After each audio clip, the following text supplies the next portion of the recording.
Salut, c'est Nathan, bienvenue. Aujourd'hui dans cette toute nouvelle vidéo, nous allons parler des comment acheter un terrain. Aujourd'hui, voilà, la chaîne contient plusieurs vidéos, mais je n'ai toujours pas abordé ce sujet alors que j'ai parlé récemment de divers types de biens immobiliers sans pour autant aborder d'une acquisition d'un terrain. Alors c'est la raison pour laquelle aujourd'hui j'ai reçu quand même plein de suggestions sur une vidéo qui porterait sur comment acquérir un terrain, et c'est de ça que nous allons parler aujourd'hui. Si vous envisagez bien sûr d'investir dans un terrain, alors je te conseille de regarder la vidéo jusqu'au bout pour que tu en déduises, voilà, que tu en obtiennes des avantages, voilà, des informations importantes concernant ta prochaine acquisition immobilière. Mais avant d'en parler, je te conseille de t'abonner à cette chaîne. Si cela n'a pas encore été fait, abonne-toi en activant la cloche de notification que tu vois juste en bas pour que cela te permette de recevoir toutes les prochaines vidéos qui seront publiées sur l'immobilier et sur l'investissement de façon générale. Acquérir donc un terrain constitue un moyen idoine permettant de diversifier son portefeuille d'investissement. L'investissement dans un terrain nu vous offrira en effet maintes d'opportunités, qu'il s'agisse bien sûr d'y construire votre maison ou d'y construire des lotissements et résidences aux fins des ventes ou des locations, ou encore tout simplement revendre votre terrain nu quelques années plus tard. Dans tous les cas, peu importe le bien immobilier, le type de bien immobilier que vous allez y construire, investir dans un terrain reste toujours une idée très rentable. Ce type d'investissement immobilier est donc clairement profitable à celui qui l'entreprend. Il faut savoir toutefois qu'un bon investissement immobilier suppose de trouver le bon terrain à vendre et de bien maîtriser les différentes étapes afin d'opérer une telle acquisition immobilière. Investir dans un terrain, moi personnellement, ce que je peux vous dire comme retour sur investissement, que ce soit pour moi ou surtout toutes ces personnes que j'ai accompagnées qui ont acquis des terrains, les démarches sont beaucoup moins importantes, voilà, et il y a beaucoup moins de choses à vérifier, parce qu'un terrain, vous doutez bien qu'il y a rien, il n'y a aucun bien immobilier, forcément vous allez juste voir la délimitation et passer à la paperasse. Le choix du terrain à acheter, c'est le point que nous allons aborder, gage de la réussite de votre investissement immobilier. Un bon investissement immobilier dépendra avant tout de la valeur du terrain en termes de constructibilité, d'emplacement géographique et donc en termes de caractéristiques techniques du dit terrain.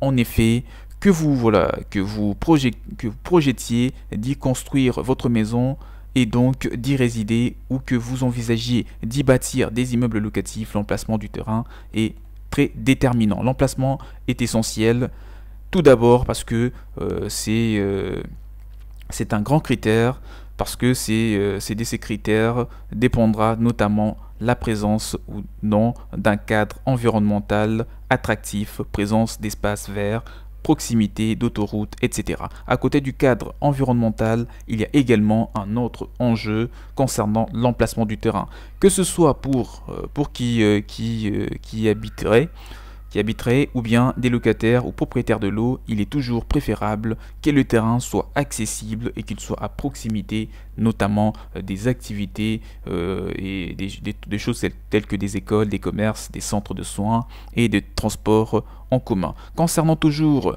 les spécificités techniques du terrain, il y a enfin positionnement pour optimiser les constructions à venir, notamment les maisons, les immeubles, les bâtiments résidentiels, etc. Il est bon de choisir un terrain qui ait une bonne orientation, en tout cas en termes d'exposition au soleil notamment. Mais outre les spécificités techniques du terrain, l'investissement immobilier réussi doit prendre en considération un facteur d'opportunité. Faut-il acquérir un terrain isolé ou un terrain déjà morcelé en lot? Ça, c'est une bonne question. Investir donc dans un terrain isolé offrira comme avantage de bénéficier d'un immeuble non bâti sur lequel vous aurez toute liberté d'y faire construire ce dont vous semble, bien sûr, ce dont vous semble et comme bon vous semble. L'inconvénient, c'est que ce terrain isolé ne peut pas être parfaitement aux normes de constructibilité et n'est pas être totalement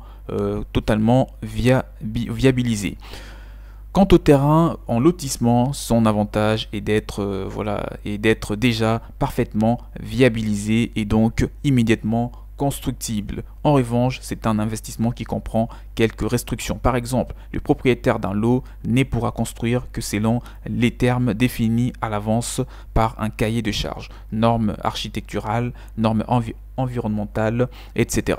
Comment acquérir son terrain? Ça, c'est aussi une grande question et la question à laquelle je dois essentiellement te répondre dans cette vidéo. Une fois que vous aurez trouvé le terrain dans lequel vous souhaitez investir, il faut en l'occurrence en faire l'acquisition. Pour cela, il faut préalablement prendre soin d'opérer quelques vérifications. Parmi celles-ci, il y a tout d'abord la nécessité de vérifier ce qui figure sur les certificats d'urbanisme du terrain, documents qui retracent les éléments essentiels à connaître concernant le terrain.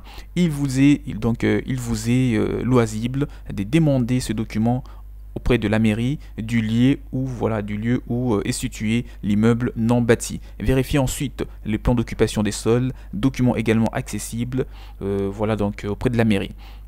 S'il s'agit d'un lotissement, prenez connaissance au préalable du cahier des charges qui est très important. Au niveau des formalités d'achat proprement dites, sachez que vous devrez obligatoirement signer un compromis de vente avec le vendeur. Il s'agit bien sûr d'un avant-contrat qui va précéder la signature du contrat définitif. Ensuite, vous pourrez bien entendu demander financement auprès d'un établissement de crédit, donc auprès de la banque où vous avez ouvert votre compte bancaire et surtout la banque qui vous semble la plus adaptée pour obtenir un prêt immobilier. L'obtention de dit crédit immobilier conditionnera d'ailleurs la signature de la vente définitive par des vents notaires.